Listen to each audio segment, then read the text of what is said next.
নমস্কার, food life love চ্যানেলে আপনাদের সকলকে স্বাগত। আজ তো রথযাত্রা, তাই সকলকে জানাই রথযাত্রার প্রীতি ও শুভেচ্ছা। আজ আপনাদের সামনে বানাচ্ছি উড়িষ্যার এক জনপ্রিয় খাবার, উড়িষ্যার বিখ্যাত ছানা পোড়া। কীভাবে বানাচ্ছি আপনারা স্টেপ বাই স্টেপ দেখতে থাকুন। খুব সহজে, খুব কম সময়েই কিন্তু বাড়িতেই ছানা পোড়া বানিয়ে নেওয়া যায়। আজ উড়িষ্যা বা দীঘায় অনেকেই হয়তো গেছেন, কিন্তু অনেকে আবার বাড়িতেও রয়েছেন। তাই মন খারাপ না করে বাড়িতেই চটজলদি বানিয়ে ফেলুন উড়িষ্যা বিখ্যাত ছানা পোড়া, যেটা আমরা ছানার কেক নামেও জানি। প্রথমেই 1 লিটার দুধকে আমি একটু গরম করতে বসিয়েছি। ওটা গরম হতে থাক, ততক্ষণ কিছু ড্রাই ফ্রুট কেটে নিই। কিছুটা কাজু বাদাম কুচি কুচি করে নিচ্ছি, তবে খুব বেশি মিহি করে কুচি করব না, একটু গোটা গোটা অংশই রাখবো। এই ছানা পোড়ার মধ্যে বাদামগুলো মুখে পড়লে কিন্তু বেশ লাগে খেতে। তবে দোকানে কিন্তু ছানা পোড়াতের মধ্যে কিন্তু কোনো রকম কাজু বা কিশমিশ ব্যবহার হয় না, কিন্তু বাড়িতে যেহেতু বানাচ্ছি তাই ইচ্ছা মতো ড্রাই ফ্রুট দেওয়া যেতেই পারে। কাজুটা কুচিয়ে রেখে এবার কিছু কালো কিশমিশকেও কুচি করে নিচ্ছি, যতটা সম্ভব আর কি। সমানভাবে না কুচলেও হবে, রাফলি একটুখানি কুচিয়ে নিলেই হবে। ব্যাস, এটাও কোচানো হয়ে গেছে। এবার এগুলোকে সাইডে সরিয়ে রেখে এবার 2খানা লেবুকে কেটে নেব। লেবুর রস, ছানা কাটতে আমাদের লেবু দরকার হবে, তাই লেবুর রসটা বের করে নেব।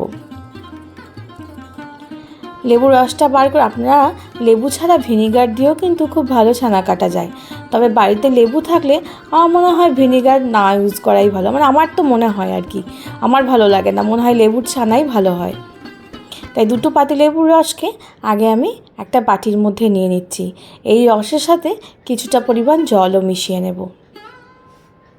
এই ছানার পোড়া বা ছানার কেক জানেন দোকানেও বিক্রি হয়, কিন্তু ওরা এত ফ্লেভার দেয় বা এত মিষ্টি দেয় না, মুখ মরে যায়, খেতে খুব একটা ভালো লাগে না।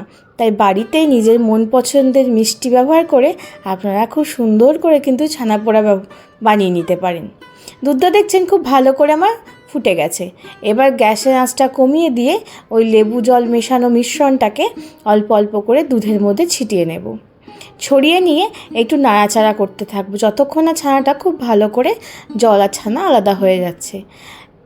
দেখছেন খুব ভালো করে কিন্তু আমার ছানাগুলো কেটে গেছে।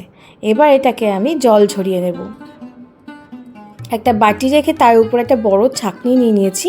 এর মধ্যে ছানাটাকে ঢেলে আমি প্লেন জল, মানে নর্মাল যে জল হয় সেই জল দিয়ে ছানাটাকে একটু ভালো করে ধুয়ে নেব। এই ছানা ধোয়ার একটাই কারণ জানেন, ভিনিগার ইউজ করুন বা লেবু, ছানার যে টক ভাবটা থেকে যায় সেটা কিন্তু ছানা একটু প্লেন জলে ধুয়ে দিলেই চলে যায়। মিষ্টি বানাতে গেলে ছানার টক ভাবটা অবশ্যই কিন্তু একটু ধুয়ে নিতে হয়। তাই একটু ভালো করে জল দিয়ে ধুয়ে নিলাম।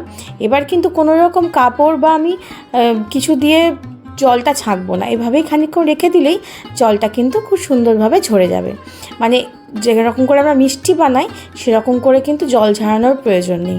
ছানায় খুব সামান্য অল্প অল্প জল থাকলে আমাদের ছানা পোড়াটা কিন্তু ভালো হবে। মানে ছানা পোড়াটা একটু জল কিন্তু লাগে, ছানার জল দেখছেন একটু জল জল কিন্তু রয়েছে, তো এক্সট্রা জলটা ঝরে গেছে। এবার এর মধ্যে দিয়ে দেব বড় চামচের 2 চামচ মতো মিহি সুজিটা। ছোটো দানা সুজিটা আমি এখানে ব্যবহার করেছি। যদি আপনাদের কাছে বড় দানা সুজি থাকে তাহলে একটু মিক্সিতে ঘুরিয়ে নেবেন, তাহলেও হবে।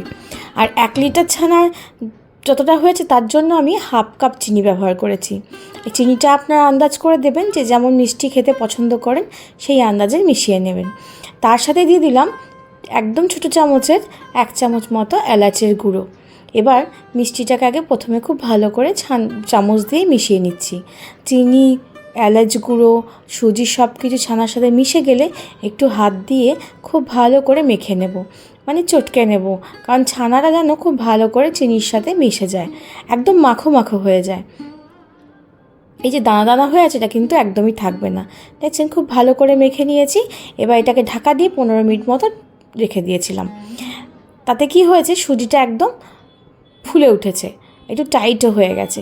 এবার এর মধ্যে দিয়ে দিলাম 2 চামচ মতো গুঁড়ো দুধ আর তার সাথে ড্রাই ফ্রুট কুচিগুলো।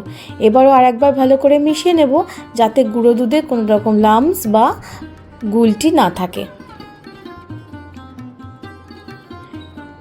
গুডলি থাকলে না মুখে পড়লে তখন খুব বাজে লাগবে, তাই একটু ভালো করে আপনারা সময় নিয়ে এটাকে একটু মিশিয়ে নেবেন। আর একটা জিনিসও মেশাতে হবে, তবে স্টেপ বাই স্টেপ একে একে মেশালেই মেশানোটা সুবিধা হবে। ছানা পোড়ার জন্য এই মিশ্রণটা বানিয়ে নেওয়াটাই কিন্তু আসল ব্যাপার। যদি এটা ভালো করে বানানো হয়ে যায় তারপর আর কোনো খাটনিই নেই। এবার এর মধ্যে দিয়ে দেবো, মানে এই ছানা মাখাটার মধ্যেই দিয়ে দেবো ছোটো চামচের 2 চামচ মতো ঘি। আর যে বাটিটায় আমি ছানা পোড়াটা বানাবো সেটাতেও কিন্তু একটু ঘি মিশিয়ে নেব, মানে ওই ঘিয়ের হাতে একেবারেই নিয়ে নিলাম আর কি, পরে নিলেও হতো। এবার একটা ব্রাশ দিয়ে বাটিটাকে খুব ভালো করে ঘিটাকে চারিপাশে লাগিয়ে নেব। একটা বাটার পেপার যদি আপনাদের কাছে থাকে তাহলে একটা বাটার পেপারও কিন্তু আপনারা একটু অ্যারেঞ্জ করে রাখবেন, তাহলে তলার দিকটা না তুলতে খুব সুবিধা হয়। আর না হলে এত চিপকে যায়, একটু ভেঙে ভেঙে যায়। খুব ভালো করে বাটিতে ঘিটা মাখিয়ে নিয়েছি। এবার একটা বাটার পেপার দিয়ে আর একবার বাটার পেপারের উপরে মানে ওই ব্রাশের মধ্যে যে ঘিটা লেগে আছে সেটা একটুখানি বুলিয়ে দিলেই হবে। ব্যাস, বাটিটা তো একদম তৈরি হয়ে গেছে। এবার ছানার মধ্যে ঘিটাকে একটুখানি নাড়িয়ে চাড়িয়ে খুব ভালো করে মিশিয়ে নেব। ওই যে বললাম এই মিশ্রণটাই হচ্ছে আসল, তাই একটু আপনারা সময় নিয়ে ধীরে সুস্থে ভালো করে একটুখানি মিশ্রণটাকে বানিয়ে ফেলবেন, তাহলে আপনাদের ছানা পোড়ার টেস্ট দুর্দান্ত হবে। এবার পুরো মিশ্রণটাকে বাটির মধ্যে দিয়ে দিচ্ছি। বাটির মধ্যে দিয়ে ওপর থেকে আপনার ড্রাই ফ্রুট কুচি দিতে পারেন, আমি আর কোনো কিছু দিলাম না। এবার এটাকে ট্যাপ করে দেবো, যাতে কি ট্যাপ ট্যাপ করে দিলে না একটুখানি ছানাটা সেট হয়ে যাবে বাটির মধ্যে, মানে কোনো রকম ভেতরে বাবলস থাকলে সেটা বার হয়ে যাবে। ব্যাস, এদিকে আমি না ওইদিকে গ্যাসের মধ্যে একটা কড়াই বসিয়ে দিয়েছি। কড়াইয়ের মধ্যে খানিকটা লবণ দিয়ে বেশ অনেকক্ষণ আগেই হতে বসিয়ে দিয়েছিলাম। এবার একটা স্ট্যান্ড রেখে তার উপরে বাটিটা দিয়ে একটা এয়ারটাইট ঢাকনা দিয়ে ঢাকা দিয়ে দেবো। অবশ্যই খেয়াল রাখবেন আপনার যে লিডটা ব্যবহার করবেন সেটা যেন একদম কোনো রকমভাবে বাষ্প বেরিয়ে না আসে। দেখুন, আধ ঘন্টা পর একবার চেক করে দেখছি, মানে 30 মিনিট হয়ে গেছে, কিন্তু আমার মনে হচ্ছে 8-10 মিনিট রাখতে হবে। হ্যাঁ, দেখছেন স্টিকটার গায়ে না একটু লেগে লেগে আছে, তো আরও 10 থেকে 15 মিনিট একদম লো ফ্লেম করে রেখে দিয়েছিলাম। তারপর খানিকক্ষণ 5-10 মিনিট আরও ভাপে রেখে দিয়েছিলাম গ্যাসটা বন্ধ করে। এবার দেখুন ছানা পোড়া কিন্তু আমাদের একদম তৈরি। আর ঢাকনা খুলতে খুলতেই এত সুন্দর তার গন্ধ, সে আর কি বলবো। এই ছানা, ঘি, দুধ সব মিলেমিশে অসাধারণ একটা সুগন্ধ বেরোচ্ছে। এবার এটা নামিয়ে নিয়ে চাকু করে পাশগুলো একটু ছাড়িয়ে নেব। ছাড়িয়ে একটা প্লেটের মধ্যে উল্টে একটুখানি উপর থেকে থপথপ করে দিলেই দেখবেন খুব সুন্দর করে ইজিভাবে ছানার কেক আমাদের থালার মধ্যে চলে আসবে। এবার পিছনে যে আমরা বাটার পেপারটা দিয়েছিলাম সেটা খুব আলতো হাতে খুলে নেব। দেখছেন কি সুন্দর দেখতে লাগছে, মনে হচ্ছে না একেবারে দোকানে বানানোর মতো ছানার কেক বা ছানা পোড়া? অবশ্যই আপনারা একবার এভাবে ছানা পোড়া বাড়িতে বানিয়ে দেখবেন, আমি কথা দিচ্ছি আপনাদের খুব পছন্দ হবে। আর আপনারা নিজেরা বাড়িতে বানিয়ে আমাকে কমেন্ট করে জানাতে কিন্তু একদম ভুলবেন না যে আপনাদের ছানা পোড়া কেমন লেগেছে। এবার একটু আপনাদের কেটে দেখাই। খুব গরম আছে, আপনারা একটু সময় নিয়ে ঠান্ডা করার পরও কাটতে পারেন। অবশ্য ছানার কেক ঠান্ডা খেতেই ভালো লাগে। দেখছেন যেমন তুলতুলে হয়েছে সেরকম নরম, আর সেরকম সুগন্ধ বেরিয়েছে।